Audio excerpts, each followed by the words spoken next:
Yo, what is up, ladies and gents? This is PluvioBros here, back again with more Pyre. Alright, so this is where we had left off. Okay, so we're going to Orus, the Azure Star. We're spread over the ruins of Lost Frigate in the Sea of Solace. Interesting painting. Alright, let's see. The red speck in you, still further north, toward the middle of the Sea of Solace. That's not good. You're joking, right, sister? Does the reader seem to the joking type to you, Greentail? Could you not argue with the stars? You talk like we can just go right out into the water. Pardon my interruption, though perhaps we can. Say what? My client Sandalwood, he has a way of anticipating such eventualities. West of here lies a place called Big Bertrude, a small bog dweller outpost at the edge of the sea. All sorts of contraband used to come through here, some of it fatal if touched or inhaled. The proprietor is an old companion of his. She may be able to assist us. Edmund's smile returns. That sounds like our best shot right now. Let's pack it up and move as soon as possible. Continue. Okay, Black Wagon. Minstrel. Greetings, reader. It is good that you're here and there is something that I wish to tell you privately. Do you have a moment? I shall not keep you long, though I know your time is precious. The lone minstrel wishes to tell you something of the rights. Hear him out, maybe hear him out, of course. You bid him to continue and make clear your interest in whatever he has to say. Very well, and thank you for your time. And I should further note matters that pertain directly to the rights I must reveal to you alone, for thus I am obliged. In any case, when you confronted the withdrawn and witch Woodmilk, you might recall she tended to invoke a certain name. I remember that name. Islok, the Astroborn. I hesitate to say it even now. You would be forgiven if you took the ravings of Woodmilk for mere nonsense. However, her words, as it turns out, ring with a certain truth. Before the union of the 8 scribes, when first they found themselves here in the downside, and this land was even less hospitable, if that can be believed. It was ruled over by the greater titans, a colossal monsters that once roamed the downside. The one called Islok was the eldest and most fearsome of the lot. Just the same, the scribes managed to defeat it. They later used Islok's own hide and ichor to bind the Book of Rights. However, Islok did not truly die, for by some accounts it seems to be incapable of death. The creature is regenerating even now, though very, very slowly. Its vow is to devour this land and everything in it. Only then can it return unto whatever plane that banished it 2 hours. So in a way, it is an exile, just like you. If ever should the creature be reborn, it shall be many ages hence. Thus, the ravings of Woodmilk are more or less inconsequential for the one. Yet the history of Islok is inexorably linked to the rights, and therefore must be known. I trust your research of the book shall lead you to discover more in time. I hope all this is of some reassurance, and now I leave you to your more immediate concerns. I shall go check to see how everyone's faring at this time.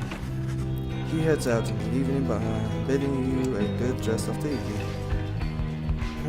Good rest, you say? We have to make a journey. Concealing? That's good, nice. Okay. Big Bertrude. Seems like I only have one path to take. The lone mister says someone here can help you pursue the stars across the sea. And here we are. This is the place. Let us go to see my client's companion as soon as you are ready. Seek. Big Bear. We have nothing there? Okay.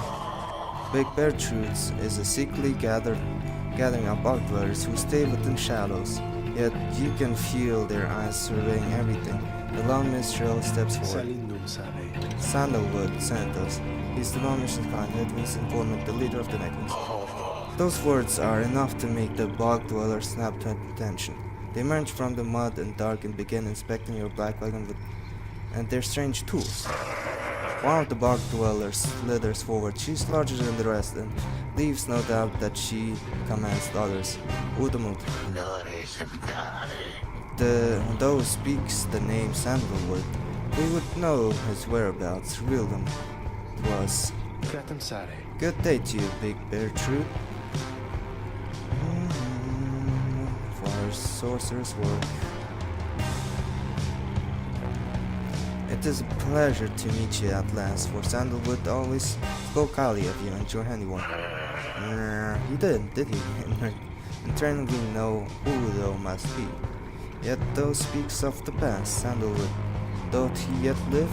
Speak plain and quickly. To be quite frank with you, madam, I do not know for certain, for I have been apart from him for some time, carrying out his will. Though I have every faith that a Sandalwood lives. As for his current whereabouts, I understand that he awaits somewhere near Wakingwood, beyond the waters, a labyrinth of a forest on the western half of Black Basin. Few know their way around it. We wish to seek him there, though, as you can see, our wagon is ill-suited for the task.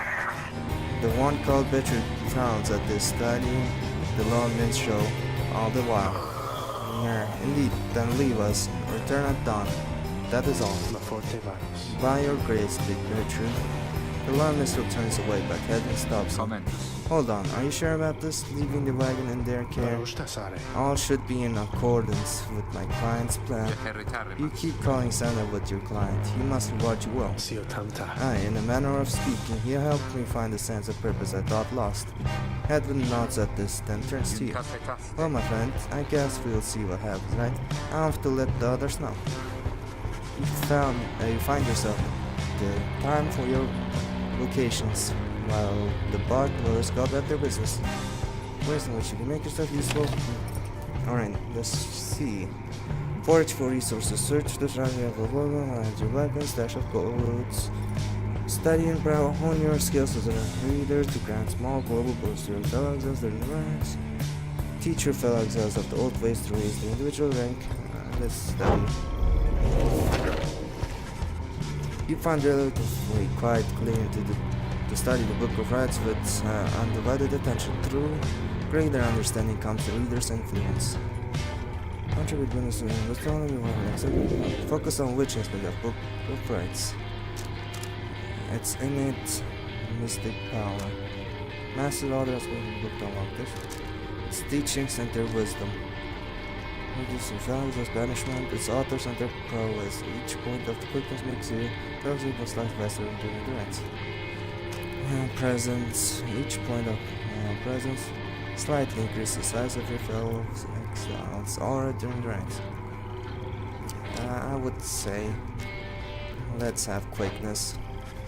You concentrate on your knowledge of the 8 scribes and how together they compose the Book of 8 scribes, Book of Rites, among their many feats.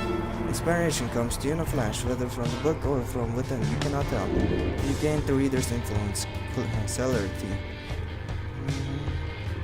Alright, finished studying, so that's all I can do now. The long mission finds you early the next day. Reader, it is ready. Please come have a look. The others are already here. The long minstrel beckons you to come see the wagon. Well, oh, it's now a submarine. It's a ship. The black wagon appears different now than it did even a day before. The hull is fully sealed and reinforced, and all manner of nautical equipment adorns the port side. Aye. Whoa. You people see this? I'm gonna have a look around. The wagon should be fit for sea voyage. Let us depart at your earliest convenience. What about Big Bear Truth? She then appears as if on cue. Tell that Sandalwood he owes us twice over. If I may, Big Bear Truth, you could tell her yourself you wish to accompany us in your voyage north. Our group would welcome someone of your vast experience. Dare they make flirtations upon us? No, enough, but should you see that, Sandra would tell him also to come and visit us again. Now be gone from here and tell no one that we were paid in favors. She slithers off without another word, seeing the lonely street breaks stars. We are fortunate that she assisted us, but we should go. Just as she said, I know the navigational controls and shall explain. This is exciting. This is so exciting. I don't know how to swim. Scree. This seems to share Mayor's enthusiasm for heading out to sea. I'm beginning to feel ill already. Your black wagon became seaworthy. The sea of solace awaits. Interesting. Wyrm Gulf. Before she left, Big Richard shared knowledge of a current that should draw you out to sea.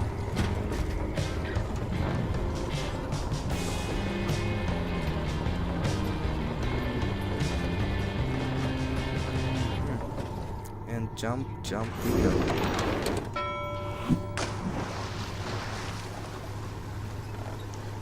Cool, now we swim around. Wyrm Gulf. You and your companions watch the sea as your wagon rolls over the gentle waves. We have crossed into Wyrm Gulf. I hope that all of you are acclimating well. The tempestuous sea of souls lies beyond this still body of water. There's no acclimating to these worm-infested waters. We risk everything to sail here.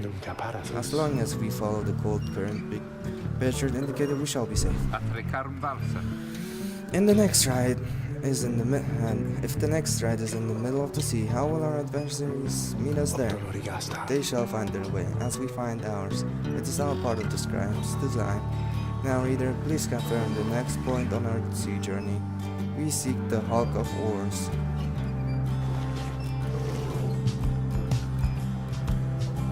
Alright, so I only see one path.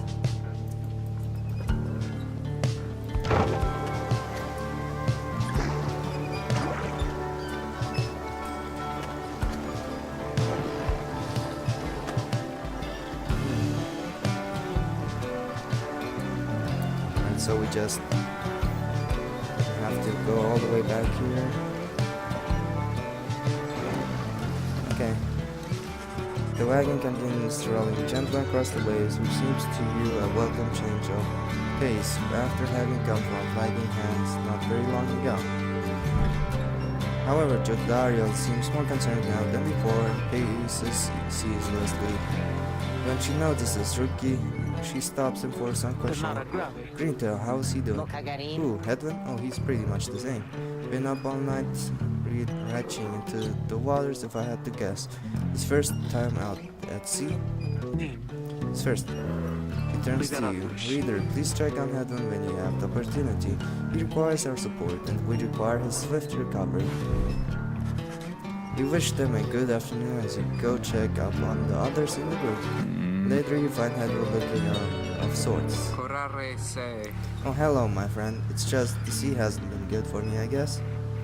It's funny, all this trouble just to get back to the Commonwealth, of all places. Hey, tell me something. What do you miss the most about that place? I don't even know what that place is. Your book collection, sure, it was highly illegal though. Just the same, you miss having had access to those volumes. A few friends you had, your life was almost always difficult but so worth it. Perhaps the food, nothing springs to mind. Perhaps the food. You've confessed to him that you do miss Commonwealth cuisine, not that you often go to eat your fill of it or anything. The food, that's a surprise. I always thought the food was terrible. I hope you're not offended. You just, I think maybe haven't tried real food. One day if we luck out, we find ourselves decent ingredients, I'll cook something for you, okay? Anyway, it'll be fine, I think. Thank you for checking up on me. You sense he wishes to be alone. There's not much to be done for him. Now, it appears that he's too ill to conduct the next round. I am sorry for my interruption, reader. Please again confirm the next point on our voyage. There it is, Sea of Solace.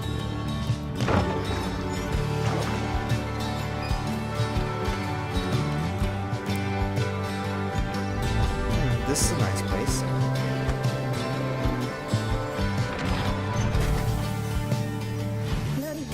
By describes the sea, I didn't know it was so beautiful. Having escaped the waters of wyrm, you now can see what must be the hulk of oars far on the horizon. And then, not everyone's taken well to the sea voyage, however.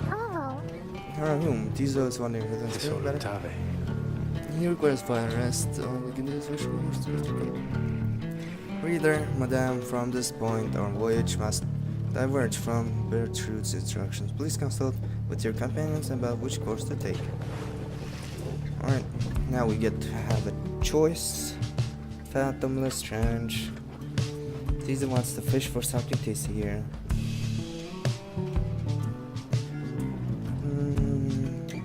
May believes that the 8th scribe shall bless you here. Now let's have some fish.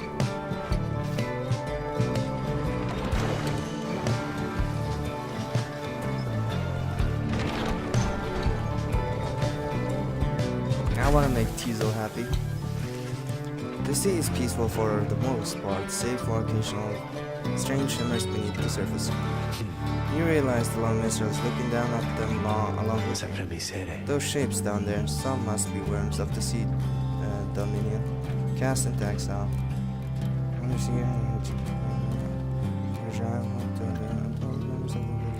I understand they tireless about the Commonwealth's wars, having grown weary of their own. They must make worthy adversaries.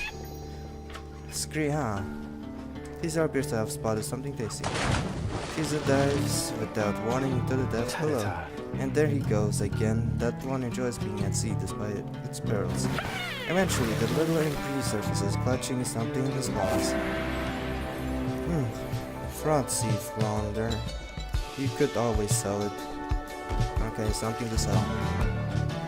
Interesting.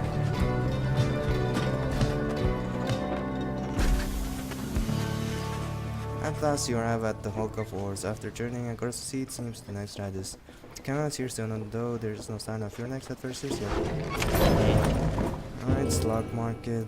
Let's see what you got. Okay, what do you have to say? Reader, a moment of your time. Yes, but this on her mind. Edwin. He's beginning to recover from his illness. However, it's sudden onset serves as a reminder, I believe. I have known Edwin since he was a child. Even now I hesitate to say that he is grown. Nevertheless, there are such things that even I would never say to him directly. For instance, I struggle with his confidence at times. Whether he leads us to our freedom or our doom, I am ambivalent.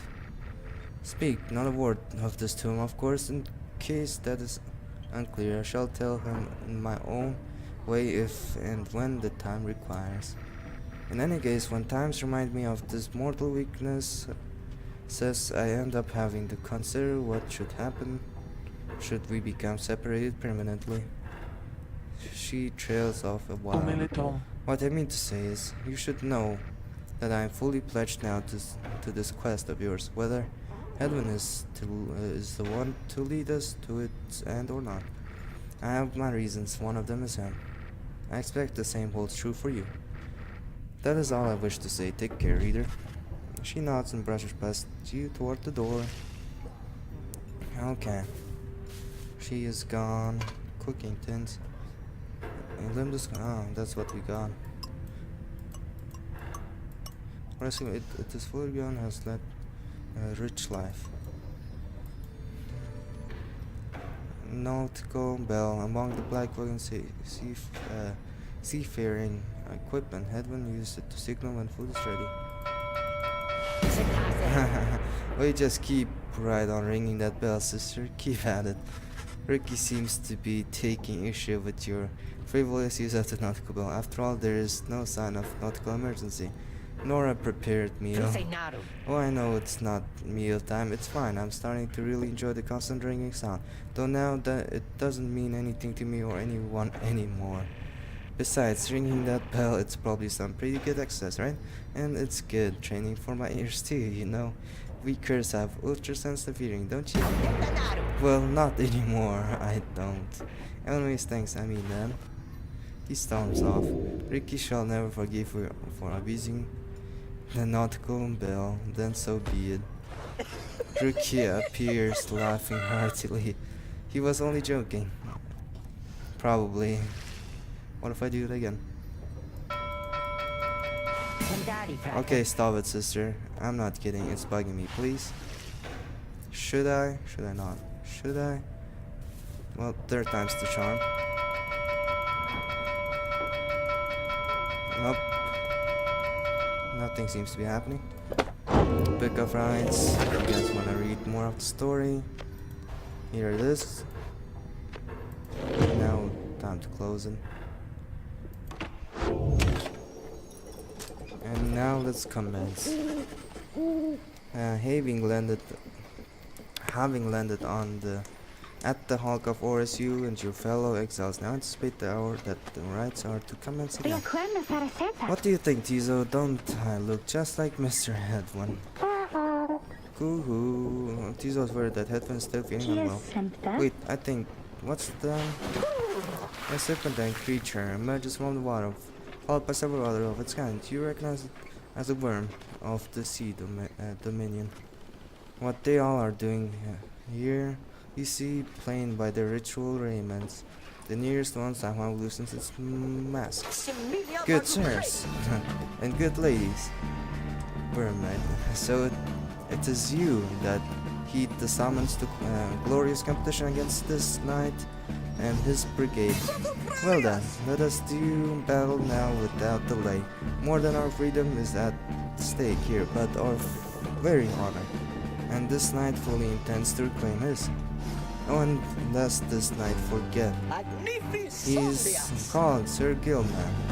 He is once proud knight of the Sea Dominion, and on a self-made quest to regain his honor, he salutes you all on behalf of the Pyre hearts. Until the contest. He splashes out of view just as the stars above begin to shimmer with strange light. There we go. Let the rites commence.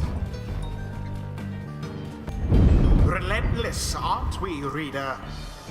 Even the vastness of the sea was not enough to thwart your coming here unto the Hulk of Horus. Of course not. You would be wise not to underestimate your adversaries here, despite their pitiable look. I am, of course, referring to the Pyre hearts. These rites are but another war to them, and that makes you their mortal enemy. I expect your battle to be glorious. Okay, this looks like an interesting layout.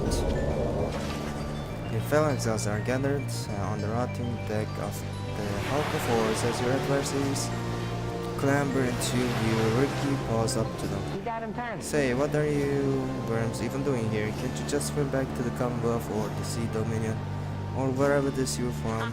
An excellent point. It seems then that these adversaries and the rights are clever. Wouldn't you say, Simon? Just get rid of them already, Gilman.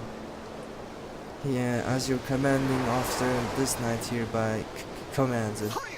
Hark, this knight wishes to introduce his noble commander. No wyrm knight in history has withstood as many frontline battles. Doff your helm, sire, as is our custom. May our adversaries tremble at the sight of you. Sir Gilman attends to his commander's max despite his protest.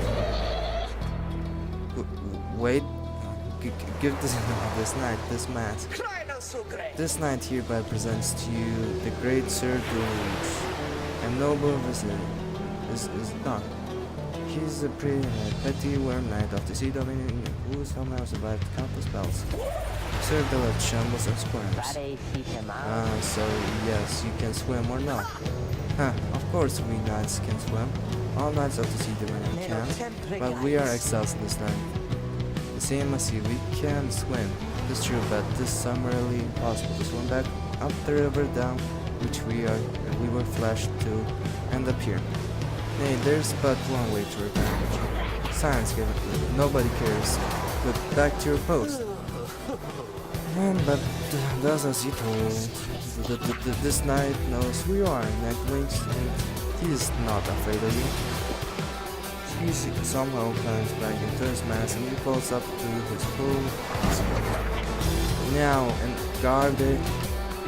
The exiles of the wyrm chamber take their positions as you focus on the Book of Lights. Here we go.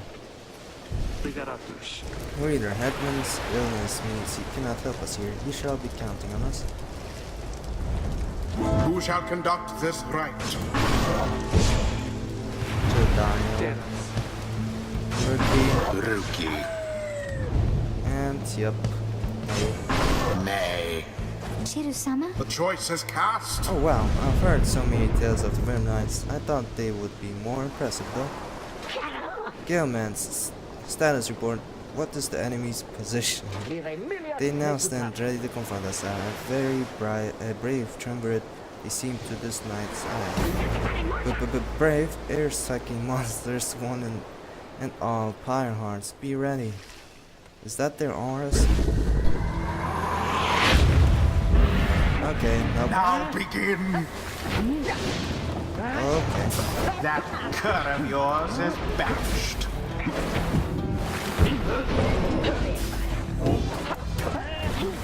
What the heck? Okay, I'm forgetting how I... Okay, I'm still there. The orb bathes first within the They only do Nightwing's 15 damage. Double kill or triple Such kill. fervor. There we Bask go. in the purifying flame. Your adversary's pyre now falls short of yours. Okay. No, what am I doing? What am I doing? Run. Nope. Caught out. What the heck? I messed up. Nope. Pretty good. Nope. Bad attempt. Okay, there we go. The deluge is vanished.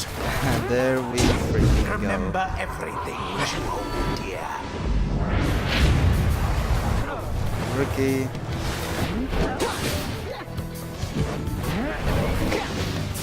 Alas for Gilman. There we go, Rookie another 20. doused the adversary's flames. I need to get your Dario. Gilman, you form is sloppy. Fight them as though your miserable life is on the line. Your words do wound me, sire. This knight gives every right his very, very best. Though perhaps we do have much to learn from such a brave triumvirate as the one whom we now face. Whose side are you on? Get out there and vanquish them at once. Our adversaries stand divided. Let us take advantage of the opening. We don't need advantage. There seems to be dissension in your adversary's ranks. What the Tis heck are little they wonder doing? these fool worm knights are no longer fit to serve the Commonwealth. There we go. We got Jodario Jodario. plunged into their pyre. Now go on, just once more. Okay, what the heck? Quite the close call my there, God. you know. And it's done. And it is done. Jinx, bro. The Nightwings prevail. Their hapless adversary stood no chance. Of course not. Thus end this night's proceedings. I expected more from the Wyrm Knights. Off to see Dominion. Those worms were quick, alright, but tricky green tails quicker. The sea was making me a little queasy, honestly, but we still won. We won.